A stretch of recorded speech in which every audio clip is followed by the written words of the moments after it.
Daniel Whitman spent 3 days searching hospitals, morgues, and hotel security footage for a wife he would later find alive, painting watercolors in a small harbor town in Maine, living under a version of a name he no longer fully recognized as belonging to the woman he married. On the night he believed she was simply stranded by weather somewhere over the Midwest, he stood in their kitchen back in Chicago, stirring a pot of the same pasta sauce she had made every anniversary for 12 consecutive years, texting her updates about a flight delay that did not actually exist. He did not know that the woman he married had already decided, 3 days earlier, standing in a fog-covered hotel hallway along the California coast, that she was never coming home again.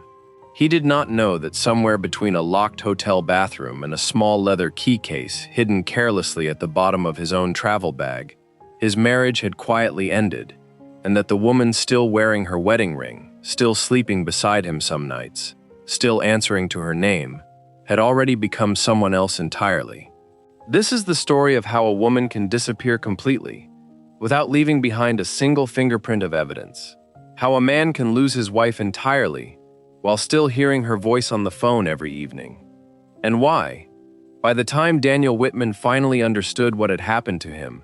it was already far too late to change any part of it. Before we dive deeper, let us know in the comments where you're watching from. We'd love to hear from you. And don't forget to hit that subscribe button so you never miss any of our upcoming videos. There are two questions sitting at the center of what happened to Daniel and Claire Whitman, and neither one has an easy answer. The first question seems simple on the surface, but becomes nearly impossible to answer honestly the longer you sit with it.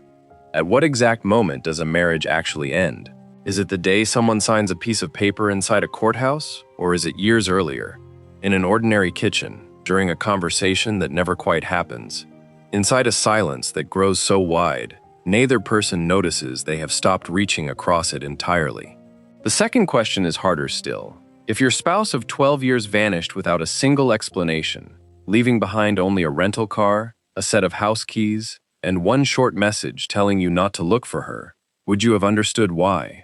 Would you have been able to trace backward through the exact sequence of choices, secrets, and small daily betrayals that led her to that decision? Or would you, like Daniel, have spent months convinced that the woman you loved had simply vanished into thin air, when in truth, she had been quietly disappearing in front of you for years, and you were the only person in the room who never once noticed? Daniel Whitman met Claire Bennett on a rainy afternoon in Chicago, 11 years before any of this began, standing in line at a small independent coffee shop near the university, where she was finishing a design degree she would eventually set aside for over a decade. He was 26 then, hungry and restless with ambition, already talking to anyone who would listen about starting his own investment firm someday, and Claire found something genuinely magnetic in the certainty with which he spoke about a future that did not yet exist anywhere except inside his own head. Claire was different from the women Daniel had dated previously.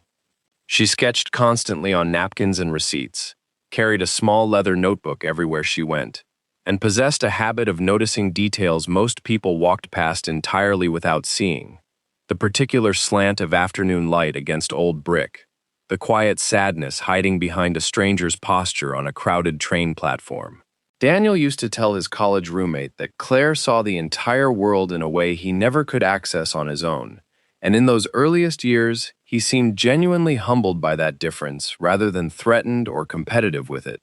They married 3 years later in a modest backyard ceremony that neither of their families could fully afford, borrowing folding chairs from a neighbor and string lights from Claire's cousin. And for a while, their life together carried the scrappy, hopeful energy that makes early marriages feel briefly invincible against the world. Claire worked as a freelance graphic designer out of their cramped one-bedroom apartment, while Daniel built his firm from nothing, working 16-hour days that bled into weekends, coming home exhausted but still genuinely curious about her latest projects, still asking to see her newest sketches before falling asleep beside her each night. Claire would later say, those early years were the only period in their entire marriage when she felt like a true equal partner, rather than a quiet supporting character inside someone else's unfolding story. But ambition has a peculiar way of reshaping people gradually, in increments too small to notice from the inside. And somewhere around their 5th year together, The delicate balance between them began shifting in a direction neither of them consciously chose or discussed. Daniel's firm began succeeding in ways that genuinely surprised even him, landing larger clients, hiring additional staff, moving into a proper downtown office with his name stenciled on frosted glass, and success brought with it a version of Daniel that Claire had never quite encountered before their marriage. He became consumed by acquisitions, by quarterly earnings calls, by client dinners that stretched late into the evening, and industry galas requiring careful diplomatic small talk. And slowly he adopted a version of masculinity built almost entirely around provision, control, and the steady accumulation of external markers proving his own success. He started referring to Claire's design work as her little projects, never with any deliberate cruelty in his tone, but with the absent-minded condescension of a man who had quietly begun to believe his own career was the only one in the household that genuinely mattered anymore. When their accountant eventually suggested that consolidating their finances and having Claire manage the household and his increasingly complicated schedule would save considerably on administrative costs, Daniel agreed almost immediately, framing the arrangement as protection rather than as a sacrifice being asked of her. Claire, still deeply and sincerely in love with the man she had married, agreed as well, believing this was simply what marriages sometimes required during difficult transitional seasons, a temporary adjustment rather than a permanent surrender. What neither of them properly accounted for was how permanent that supposedly temporary season would eventually become. Claire's design practice shrank gradually from a genuine career into occasional freelance favors completed for friends and family, then eventually into nothing at all beyond birthday invitations and the occasional church bulletin.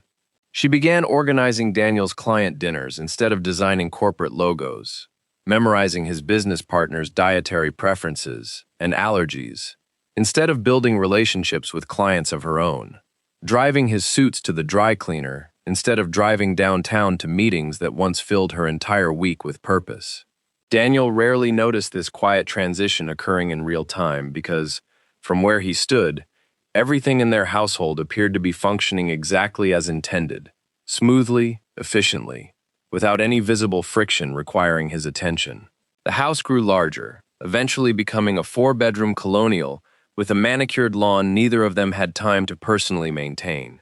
The cars grew newer, the vacations grew more expensive, and Daniel's name began appearing regularly in local business publications as a rising figure within Chicago's competitive investment community. He believed, sincerely and without any real malice, that providing this comfortable life for Claire was itself a genuine act of love, perhaps the most important act of love available to a man of his particular temperament. And it never once occurred to him that a woman could be given nearly everything materially valuable and still feel herself slowly disappearing beneath the weight of it. By their 8th year of marriage, the growing distance between them had become a kind of invisible architecture inside their home, load-bearing, yet completely unseen, holding up an entire structure that neither of them wanted to examine too closely, for fear of what they might discover underneath. Daniel worked later most evenings. Claire eventually stopped asking why, partly out of exhaustion and partly because the answers she received had grown increasingly vague and interchangeable over time. Dinners together became rare occurrences reserved mainly for holidays and client obligations, and when they did happen, conversation orbited almost entirely around his firm, his stress, his clients, while Claire's own inner life went largely unspoken, partly because Daniel rarely thought to ask about it anymore, and partly because Claire had grown quietly accustomed to believing her inner life was no longer particularly interesting to anyone, including, increasingly, herself. Friends who encountered the Whitmans at neighborhood parties described them afterward as a golden couple, successful, attractive, seemingly effortless in their stability, and none of those friends noticed that Claire had gradually begun speaking less at these gatherings, deferring more frequently to Daniel's opinions on shared topics, laughing at jokes a half-second later than everyone else. The particular delayed timing of someone performing enjoyment, rather than genuinely experiencing it in real time. It was during this same period that Daniel's firm hired a young graphic designer named Chloe Bennett to modernize their corporate branding ahead of an anticipated merger. Chloe was 26, sharp, visibly ambitious in a way that reminded Daniel uncomfortably of his own younger self, a full decade earlier. And Claire met her only once, briefly, at a company barbecue held at a colleague's lakefront property. Chloe had complimented Claire's earrings that afternoon and asked several thoughtful, specific questions about her design background. Questions Daniel himself had stopped asking years earlier, without either of them ever noticing the shift. Claire remembered telling Daniel on the quiet drive home that evening that she genuinely liked Chloe's energy, entirely unaware that she was describing, in essence, a younger woman being handed the exact professional curiosity and respect that Claire herself had slowly lost within the confines of her own marriage. Neither of them could have predicted, in that ordinary moment, how significant that particular barbecue would eventually become inside the larger story of their marriage's quiet unraveling. Over the following 18 months, small changes accumulated inside the Whitman household in ways that seemed insignificant individually, but formed an unmistakable pattern once viewed together in hindsight. Daniel began staying later at the office, specifically on Tuesday and Thursday evenings, always citing urgent client emergencies or extended sessions at his athletic club. Sessions that supposedly helped him manage the mounting stress of his expanding firm. He grew noticeably more protective of his phone during this period, angling the screen away during shared meals, stepping into separate rooms to take calls he had never previously bothered seeking privacy for. Claire noticed these gradual shifts the way a person notices a room growing slightly colder over time, without being able to immediately identify the exact source of the draft causing it. She told herself repeatedly that it was simply the mounting pressure of his growing business responsibilities. She told herself many comforting stories during that particular period, because believing an uncomfortable but simple narrative about her marriage felt considerably safer than confronting the more painful possibility that something specific had already begun happening behind her back. Something with an actual shape and name she was not yet emotionally prepared to face directly. 3 weeks before their 12th wedding anniversary, Daniel arrived home carrying a glossy brochure for a resort along the California coastline, calling it a necessary reset, insisting they both desperately needed time away from routines that had gradually worn their connection dangerously thin. Claire remembers feeling a small, cautious flicker of hope in that particular moment. The specific kind of hope that exists mainly because a person has spent years carefully training herself to keep believing repair remains possible, if both partners simply try hard enough together. She said yes almost immediately, packing her bags that same week with something bordering on genuine relief, entirely unaware that this trip, intended to rebuild 12 years of accumulated marriage, would instead become the exact moment that marriage quietly and permanently ended. Not through some dramatic confrontation staged by cruel fate, but through an accidental discovery buried carelessly at the bottom of a travel bag Daniel had packed in a hurry, never once imagining Claire would have any specific reason to look carefully inside it. The drive up the coast was, by Claire's own later account, simultaneously one of the most visually beautiful and emotionally loneliest experiences of her entire adult life. The Pacific Ocean churned gray and seemingly endless beside the winding highway, and Daniel spoke occasionally about work, about quarterly numbers, about a business partner named Marcus, while Claire sat quietly with her cold hands pressed together in her lap, feeling a growing distance between them that their physical closeness inside the small rental car only made feel more unbearable by comparison. When they finally arrived at the resort, a young front desk employee greeted them warmly, calling them Mr. and Mrs. Whitman, upgrading their reserved room, mentioning a complimentary bottle of wine waiting upstairs as a small anniversary gift from the property. Daniel slipped his arm around Claire's waist in the practiced, performative manner he often adopted specifically in front of strangers, and Claire smiled the particular smile she had carefully learned to produce over many years, one that appeared entirely convincing from the outside while feeling almost completely hollow from somewhere deep within. It was while unpacking that first evening, reaching casually into Daniel's travel bag to retrieve his forgotten shaving kit, as she had done countless times before, that Claire's fingers brushed against something unfamiliar and hard buried beneath a folded pair of wool socks he had packed, but clearly never intended to actually wear on this particular trip. She pulled out a small leather case, noticeably older and more worn than anything she had ever seen him carry before, initially expecting perhaps an old forgotten business card holder, mistakenly packed by accident. Instead, she discovered a single hotel keycard inside, embossed with an unfamiliar gold leaf emblem, and printed on the reverse side, written in careful handwriting across a strip of white medical tape, a specific room number, 412. It was only when Claire examined the card more closely under the bedside lamp that she noticed the hotel's address printed faintly along its bottom edge, a boutique property located only a few miles from their own house back in Chicago, a hotel she had never once heard Daniel mention in the entirety of their 12 years together.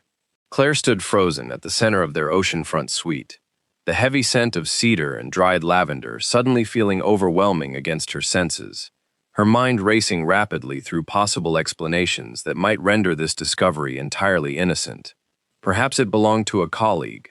Perhaps it was simply left over from housing out-of-town consultants during some forgotten winter project. She wanted desperately in that moment to believe something simple and forgettable, because the alternative explanations slowly forming at the edges of her thoughts felt far too large and devastating to confront directly and immediately. She slipped the leather case quietly into the pocket of her cardigan just as Daniel called her name from the balcony outside, his voice light and completely unaware, and she answered him with a steadiness that genuinely surprised even herself,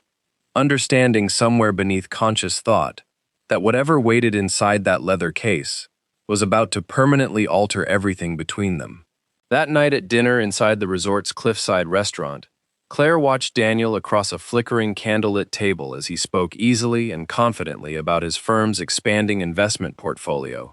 and she found herself finally asking him, quietly, whether he ever felt as though they were living together inside a house with all the lights permanently switched off. Daniel laughed the question away entirely, the same practiced, dismissive laugh he typically reserved for junior associates who fundamentally misunderstood a simple financial concept during meetings, insisting they shared a genuinely wonderful life together, and that his current demanding workload would inevitably ease once the fiscal quarter finally concluded. When his phone buzzed silently against the white tablecloth between them moments later, he did not glance toward it, did not reach for it, remained perfectly composed and outwardly unaffected, but Claire noticed the almost imperceptible tightening of his hand around his fork, a small, involuntary defensive reflex that communicated far more honestly than any words possibly could, that whatever was happening behind the scenes of their marriage was neither accidental nor particularly recent in origin. The following morning, thick coastal fog completely swallowed the entire cliffside, and Daniel departed for his customary early morning run precisely at 7 o'clock, a rigid routine he maintained with almost religious discipline regardless of wherever in the world they happened to be traveling. The moment their heavy oak door clicked shut behind him, Claire sat down at his laptop with a calm that genuinely unsettled her, opening not his email account, which she correctly suspected he guarded carefully, but instead, the mileage tracking application he regularly used for tax purposes related to frequent client visits across the city. Scrolling steadily backward through several months of automatically logged trips, she discovered a consistent, unmistakable pattern emerging across nearly every single Tuesday and Thursday evening throughout the preceding half year, each individual trip ending at precisely the same address, the exact boutique hotel whose key card now sat hidden inside her cardigan pocket, a location he had always specifically claimed was simply his athletic club. Continuing further backward through the digital log, Claire discovered a restaurant reservation confirmation dated the very evening before their scheduled departure for this current anniversary trip, made under Daniel's own name for a table intended for 2 guests, accompanied by a small note appended by restaurant staff regarding a specific dietary restriction, explicitly requesting no dairy be included for a guest identified only as Chloe. Claire sat completely motionless inside the fog-covered morning light, remembering instantly the young designer from that company barbecue months earlier, the yellow sundress, the curious warmth in her expression that Claire had once innocently mistaken for simple professional friendliness, rather than anything more complicated. She realized, with a clarity that felt almost physically overwhelming, that every single Tuesday and Thursday evening she had spent keeping dinner warm beneath aluminum foil. Every quiet night she had assumed was merely the price of Daniel's demanding career, had in fact been carefully constructed cover for an entirely separate relationship existing in complete parallel to their own marriage. When Daniel returned from his morning run, damp with sweat and still breathing heavily from the steep coastal incline, he discovered Claire seated exactly where he had left her hours earlier, the small leather case now resting openly and deliberately in her open palm. He asked what it was with a forced casualness that faltered almost instantly the moment his eyes recognized the specific object, and Claire, speaking in a voice she barely recognized as belonging to herself, told him simply to open it. He did not actually need to. His outstretched hand froze suspended in midair, his usually effortless corporate composure visibly cracking around the edges of his mouth. And for several agonizingly long seconds, neither of them spoke a single word. The only sound the distant, mournful groan of a foghorn rolling steadily in from somewhere beyond the invisible cliffs, as though the ocean itself somehow understood the enormous gravity of what was quietly unfolding inside that small hotel room. Daniel attempted briefly to explain away the keycard as leftover from housing visiting consultants during some forgotten winter project. But Claire spoke the specific room number aloud, then spoke Chloe's name aloud, and watched every remaining trace of his hastily constructed explanation completely dissolve into silence around them. He lowered himself slowly onto the edge of their unmade bed, suddenly appearing considerably smaller than Claire had ever witnessed him look before, and asked quietly exactly how long she had known the truth. Only minutes, she told him honestly, though some quieter part of her had likely sensed this exact truth for many months, without ever allowing herself to examine it directly or consciously. He told her it genuinely wasn't what she thought it was, that their home had slowly begun feeling like a museum to him, beautiful yet completely airless, and that he had simply found somewhere else he could finally breathe freely again. Claire, standing perfectly still, asked him only whether he had found himself a room with air inside it,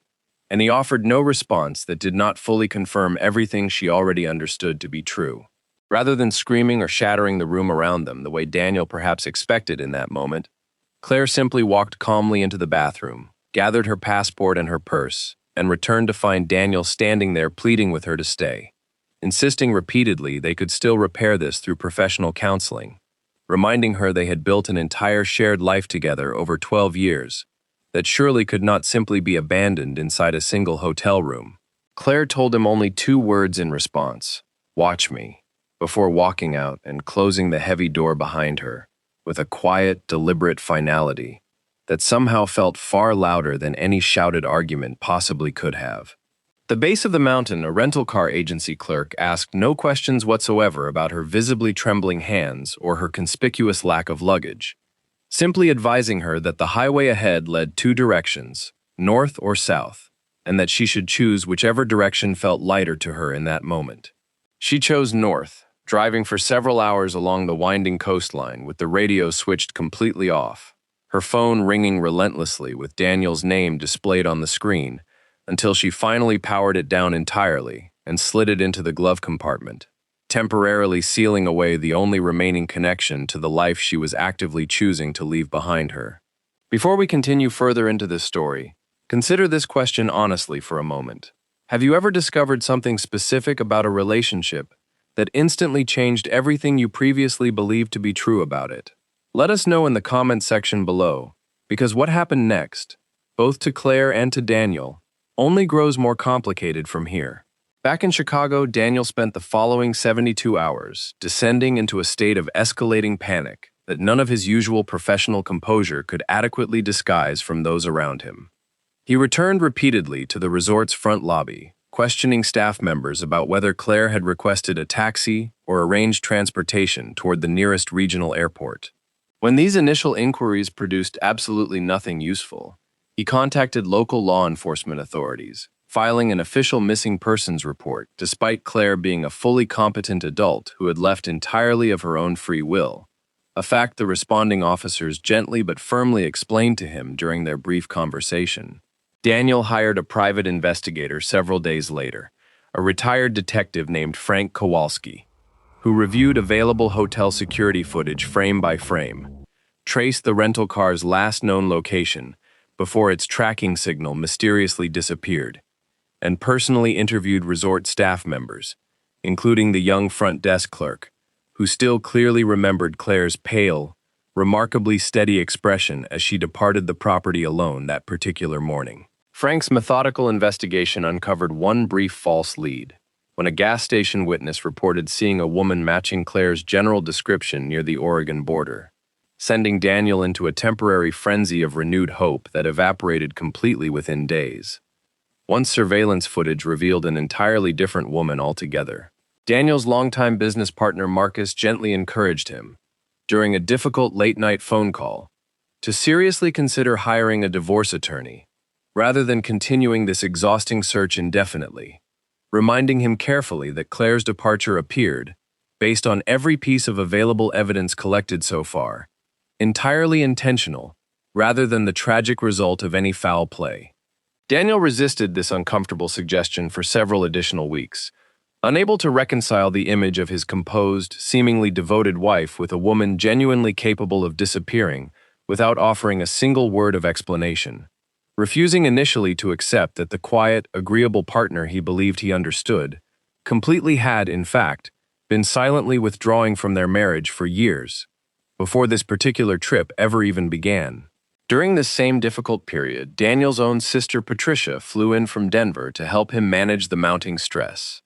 And during one particularly candid conversation over coffee, she gently confronted her brother about warning signs she herself had noticed at family gatherings over the preceding several years.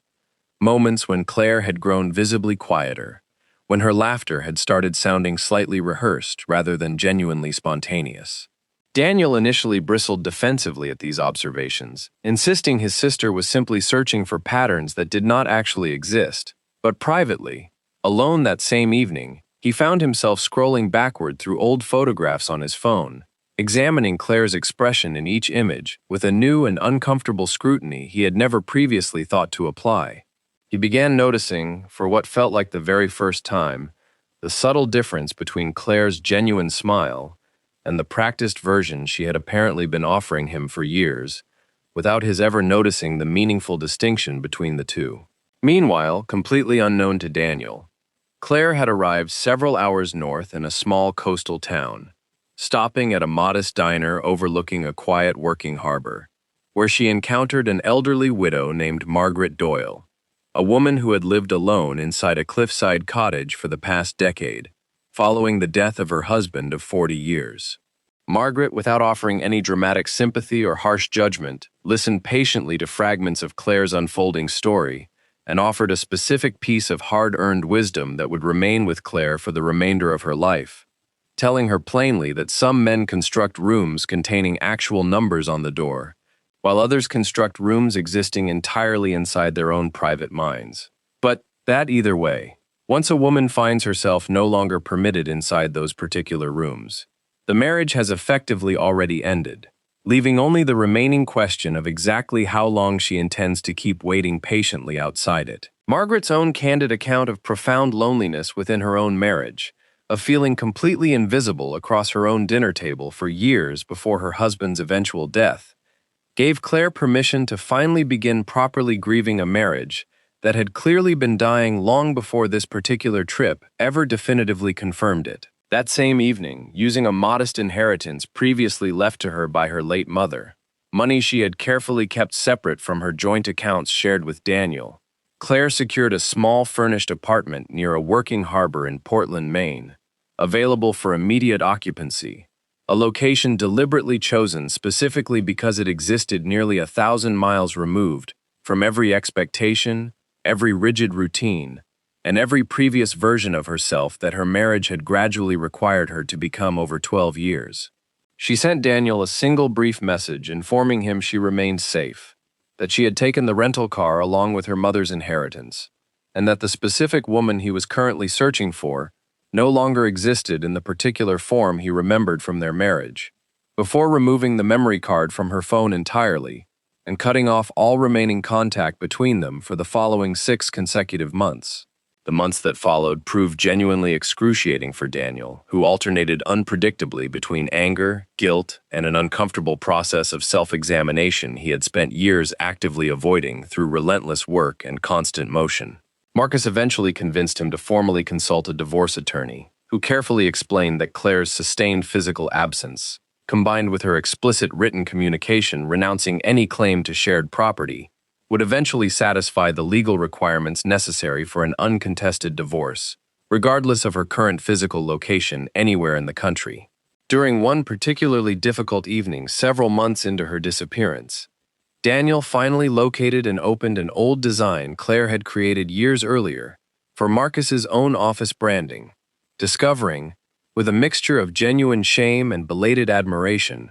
real artistic talent he had spent over a decade casually dismissing as merely a passing hobby rather than an entire abandoned professional career she had quietly sacrificed for his benefit. Claire, meanwhile, began methodically rebuilding an identity almost entirely disconnected from the woman she had previously been back in Chicago. She worked part-time hours at a small independent bookstore run by an elderly man named Thomas Riley, who never once inquired directly about her personal past, paying her partly in cash and partly in damaged secondhand books she happily carried home with her each evening. On the exact date that would have marked their 12th wedding anniversary, Claire walked into a small art supply shop near the harbor and purchased her very first set of watercolor paints in over a decade, having originally abandoned her artistic ambitions years earlier after Daniel had gently but firmly suggested her paintings, while certainly pleasant, remained simply impractical as any kind of serious professional career.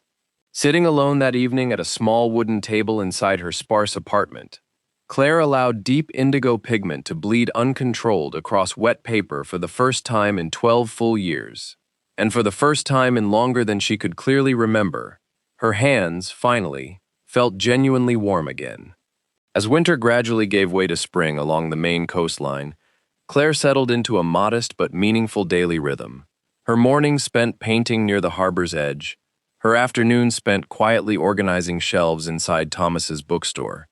Her evenings spent slowly rebuilding a version of herself that felt entirely self-directed for the first time since her early 20s. One particular afternoon, a tall stranger wearing a heavy charcoal overcoat entered the bookstore, requesting a specific maritime history title, his leather shoes clicking against the old floorboards with a rhythm disturbingly similar to Daniel's familiar walk, and Claire felt her entire body tense defensively before she even saw his actual face clearly. When the stranger finally turned around, revealing features nothing like Daniel's own, Claire understood, with quiet unease, that the physical memory of her marriage still lived somewhere deep inside her muscles, regardless of how much emotional distance she had already managed to create between herself and that previous life. That same night, unsettled by the encounter, Claire finally reconnected briefly to the internet for the first time in nearly 6 months, discovering hundreds of unread messages waiting for her, the overwhelming majority originating from Daniel's attorney, alongside increasingly desperate messages from her own sister, demanding any confirmation whatsoever of her continued safety. Among these numerous messages was one final, deeply personal communication from Daniel himself, informing her that he had signed the divorce papers entirely without contest, that their large family house was currently being listed for sale, that Chloe had left the firm entirely months earlier, following her own personal reckoning, and that he now understood, far too late to matter, that a man who builds his entire life around provision and rigid control eventually loses the one essential thing provision alone can never adequately secure: genuine emotional intimacy with the actual person standing directly beside him. He closed this final message by acknowledging, with what appeared to be genuine remorse, that he sincerely hoped Claire had finally found whatever it truly was that he, throughout their entire 12 years together, had consistently and completely failed to provide her. Claire read this final message only a single time, feeling not the vindictive satisfaction she might have once anticipated feeling under these circumstances, but instead a quiet, almost peaceful clarity, understanding fully that Daniel was neither a genuine villain nor some kind of monster, simply a deeply flawed man who had mistaken material success for authentic emotional presence until it ultimately cost him the marriage he had never fully realized he was steadily neglecting all along. She did not reply to his message. Instead, she continued patiently building an entirely new life across the following several months. eventually selling several of her finished paintings to a small gallery near the harbor, carefully saving toward an entirely self-directed future for the first time since her early 20s. Exactly 1 full year after that fateful anniversary trip along the California coastline, Claire found herself seated inside a busy international terminal in Boston, holding a freshly issued passport bearing her original maiden name, preparing to board a flight bound for Lisbon, Portugal, carrying with her nothing more than a small canvas bag containing a handful of sketchbooks filled with an entire year's worth of quietly reclaimed personal identity. When the gate agent glanced down at her boarding documentation and addressed her, purely out of habit, as Mrs. Whitman, Claire corrected her gently, without any remaining trace of bitterness in her voice, informing her that her name was simply Claire, nothing more and nothing less. As she walked slowly down the jet bridge toward her waiting aircraft, the stale, recycled air of the terminal gradually giving way to the sharper, fresher air near the open cabin door, Claire understood with complete and total certainty that she was no longer fleeing anything whatsoever. She was, for the first time in over a decade, simply arriving, fully and entirely, as herself, without apology and without explanation owed to anyone. Somewhere back in Chicago, Daniel Whitman continued living alone inside a considerably smaller apartment near his office, still turning that final message over occasionally, inside his mind during quiet evenings,